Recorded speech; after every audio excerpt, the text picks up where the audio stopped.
3000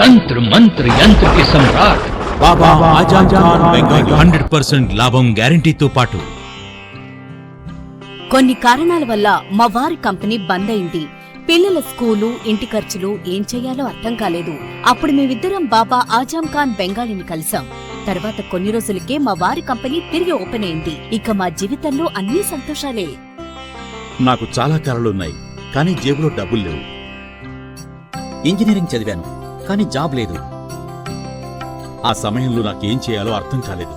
అప్పుడు నా ఫ్రెండ్ ఒకడు బాబా ఆజం ఖాన్ బెంగాలీ గురించి నాకు చెప్పాడు। ఆయన్ని కలిసిన తర్వాత నేను ఒక కన్స్ట్రక్షన్ కంపెనీలో ఇంజనీర్ అయ్యాను।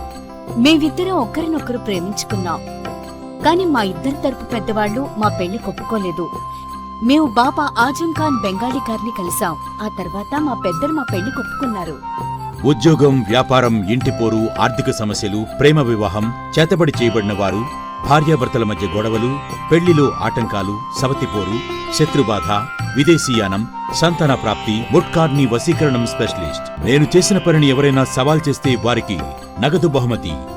మా address Baba Azam Khan Bengali, Malakpet, Hyderabad. Phone number 9573048697। अगर आपने हमारे चैनल को अभी तक सब्सक्राइब नहीं किया है तो यहाँ पर रेड कलर का सब्सक्राइब बटन दिख रहा है, उसे क्लिक करें और हमारे चैनल को सब्सक्राइब कीजिए और साथ ही साथ बेल आइकन को भी क्लिक कीजिए, जिससे आपको ताज़ा अपडेट मिलती रहे।